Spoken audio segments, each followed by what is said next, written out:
Comparisons की हमने बात की कि हम सबको अपना कंपैरिजन भी करना होता है, दूसरे का कंपैरिजन भी करना होता है। कहीं न कहीं स्पेशली जेठानी, नंद, देवरानी इनके साथ हमारे बड़े मुकाबले जो हैं वो कहीं न कहीं चल रहे होते हैं।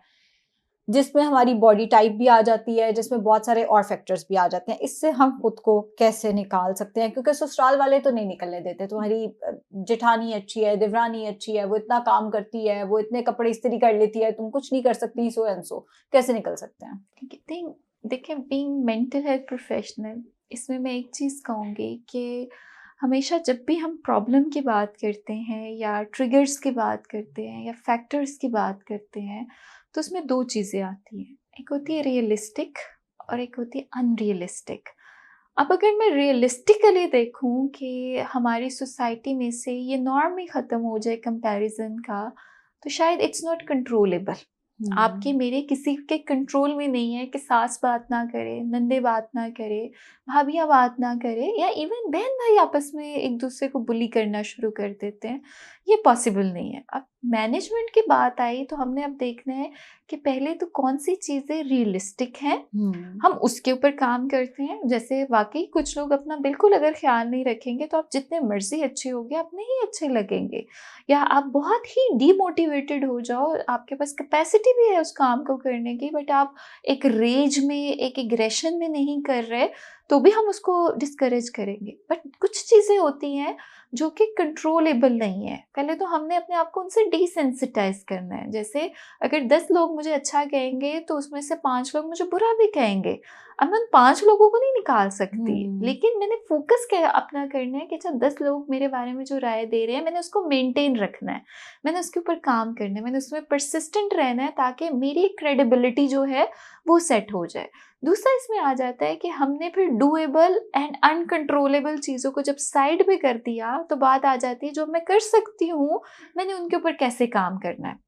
हमारे यहाँ हम इतने को डिस्करेज हो जाते हैं कि आपने अगर मुझे कह दिया ना कि आप ठीक नहीं बोल रहे, या आपने मुझे कह दिया कि आप इस तरह अगर कर लेते तो ये ज़्यादा बेहतर था। हमारे यहाँ ना एक्सेप्टेंस नहीं है क्रिटिसिज्म की, ना फीडबैक की। हमारे यहाँ हुँ। तो कोई फीडबैक दे दे तो हम उसको माइंड कर लेते हैं। अगर कोई आपको कुछ बता दे, जैसे आपने कहा कि जब कोई कहता है कि आप इस तरह बोले या कोई कहता है कि आप इस तरह के कपड़े पहने, तो शुरू में हम उसको नहीं एक्सेप्ट करते हैं।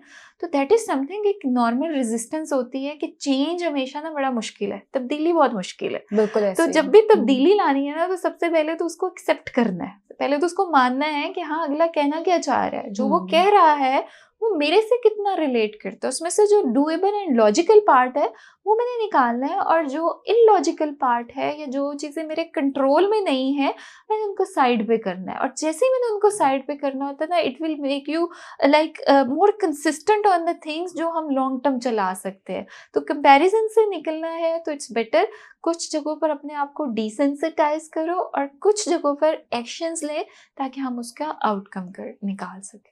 आमना एक माइक्रो हैबिट जो डाइट करना चाहते हैं और नहीं कर पाते, वो उनके पास मोटिवेशन नहीं है, ये सारा कुछ है, एक माइक्रो हैबिट जो वो डेवलप कर सकें। ठीक है। हमेशा कोशिश करें जब भी आप किसी चीज़ को चेंज या अडॉप्ट करना चाहें, कभी भी बड़ा गोल ना रखें, बिल्कुल कभी ठीक है। भी एक बिगर पिक्चर में ना जाएँ। अगर आप डाइट शुरू करना चाह रहे हैं और आपके से मोटिवेशन ही नहीं आ रही कि आप किसी तरह से भी शुरू करो, या आपकी वही ऑल और नन थिंकिंग है कि बस सब होगा तो करना है, नहीं होगा तो नहीं करेंगे। इन लोगों की एक बहुत सिंपल सी छोटी-सी टिप है कि कोशिश करें हमेशा बेबी स्टेप से शुरू कर दें। बिल्कुल ठीक है। जिसमें जैसे कोई पूरे दिन में वो एक अपना स्नैक एडजस्ट कर ले, पूरे दिन में छोटी सी, जैसे प्री ब्रेकफास्ट से शुरू कर ले, पूरा दिन अपना फॉलो करे। एक प्री ब्रेकफास्ट 1 वीक के लिए फॉलो करे, सेकेंड वीक अपने ब्रेकफास्ट को ऐड कर ले। तब तक आप ना मेंटली एंड फिजिकली प्रिपेयर हो जाते हो to have the change, have the addition. Gradually it will made you more comfortable कि आप वो पूरा प्लान भी फॉलो कर लोगे और यू फील लाइक कंफर्टेबल। तो इट्स इम्पॉर्टेंट, जब भी आप कोई गोल इनिशिएट करो, ज़रूरी नहीं वो डाइट का है, आप अपने काम में, अपनी फील्ड में, अपनी लाइफ में कुछ चीज़ शुरू करना चाह रहे हो, हमेशा कोशिश करो कि उसको आप अपने बड़े गोल को ना छोटे पार्ट्स में डिवाइड कर दो, चंक्स में डिवाइड कर दो, बेबी स्टेप्स में डिवाइड कर दो। और बेबी स्टेप जब आप शुरू करते हो ना, तो फिर मुझे एक कॉन्फिडेंस आता है कि हाँ, मैंने कर लिया। एक पॉजिटिव सेल्फ रिफ्लेक्शन आती है जो हमारी मोटिवेशन को बढ़ाती है एंड हमें मोर कंसिस्टेंट करती है। तो आई होप अगर कोई इसको फॉलो करता है तो उनके लिए डाइट फॉलो करना या अपने गोल्स को अचीव करना आसान हो जाएगा। अच्छा आमना, हम ये देखते हैं कि अक्सर खवातीन को या मर्दों को भी ब्लेम किया जाता है, बच्चों को ब्लेम किया जाता है कि हम तो चाहते हैं इसका वजन कम हो, इसकी विल पावर ही नहीं है, ये इसका ही सारा का सारा मसला आ रहा है। आपकी इस बारे में क्या ओपिनियन है? देखिए, जब मैं ओबेसिटी की बात करती हूँ ना, बिकॉज इसमें मेरा बड़ा अपना पर्सनल इंटरेस्ट है, तो इसमें एक चीज़ हमने समझनी होती है कि जो ओबीस है ना, या जिसका वेट इशू है, उसके पास आपसे, मेरे से कहीं गुना ज़्यादा इंफॉर्मेशन होती है। उसको डाइट का भी पता होता है, उसको अपने हेल्थ कॉन्सिक्वेंसेस का भी पता होता है, उसको चैलेंजेस का भी पता होता है, उसको जो लाइक उस टाइम मार्केट में चीज़ें चल रही होती है ना, वो सब पता होता है। अब जो लोग दूसरे ऊपर से आके कमेंट करते हैं ना, बेसिकली इससे लोग ऑफेंडेड हो जाते हैं, इससे लोग उसको पर्सनलाइज लेना शुरू कर देते हैं। अब कितनी बच्चियां मेरे पास आई जिनको घर वाले शुरू से बॉडी शेम करते आए हैं, तुम्हारा रिश्ता नहीं होगा, तुम अच्छी नहीं लगोगी, तुम तो करती नहीं हो। उनको उनके सामने से खाने हटा लिए जाते हैं। उसमें फिर एक नेचुरल रिस्पॉन्स आता है, वो विल पावर का काम नहीं होता, वो है आप रिएक्टिव हो जाते हो। अब कोई आपको रोक दे कि आपने बोलना नहीं है, आपने बोलना नहीं है, थोड़े टाइम के बाद यू गॉट एग्रेसिव, रिएक्टिव। तो मोस्ट ऑफ द टाइम हमने ये देखा है कि जो लोग इनिशिएट नहीं कर पाते, या जिन लोगों को दूसरे लोग आपके कमेंट कर रहे होते हैं, आपके पास जो एक पेशेंट वेट लॉस के लिए आया, कभी वो अपने मुंह से नहीं कहेगा मेरे पास विल पावर नहीं है इसको करने की। वो आपको मल्टीपल रीजंस देगा कि मैं काम करता हूँ, नहीं कर पाता, मैंने कोशिश की, नहीं हुआ, वो डाइट बहुत स्ट्रिक्ट थी, या उसमें मुझे जो खाना पड़ता था नहीं मैं खा पाया, 2 हफ्ते मेरे से हुआ, फिर मैं फॉलो, वो अपनी रीजंस बताता है।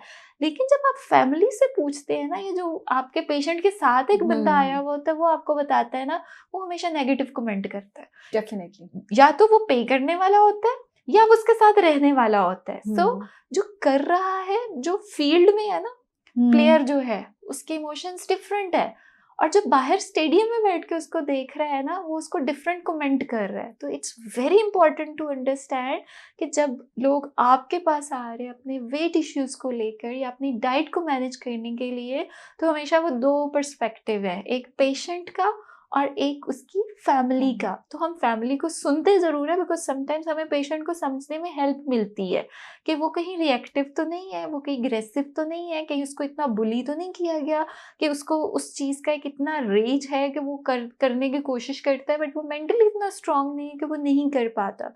तो फिर हम दोनों तरह से उसको साथ लेके चलते हैं कि जहाँ पर हम फैमिली को एजुकेट करते हैं कि ये आप हमारे पास आ गए, हमारा काम है आपने कमेंट करना छोड़ देना है, आपने इंटरफेयर करना छोड़ देना है। और दूसरी तरफ हम पेशेंट के बैरियर्स को देखते हैं कि वो कहाँ कहाँ उसके लिए चीज़ें प्रैक्टिकली डूएबल नहीं है। तो जब आप एक डूएबल प्लान देते हो ना, जैसे एक पेशेंट आपके पास आया है, उसको कोक की एडिक्शन है, वो पूरे दिन में 1.5 लीटर कोक पीता है, और मैं उसको बता रही हूँ कि कोक कितनी गलत है, ग्लास में कितनी चीनी चली गई है, वो सुनने में तो बहुत अच्छा लग रहा है, उसको भी सब पता है, लेकिन वो कैसे, उसकी बॉडी कैसे उसमें से निकल सकती है, बिकॉज उसकी डिपेंडेंसी है।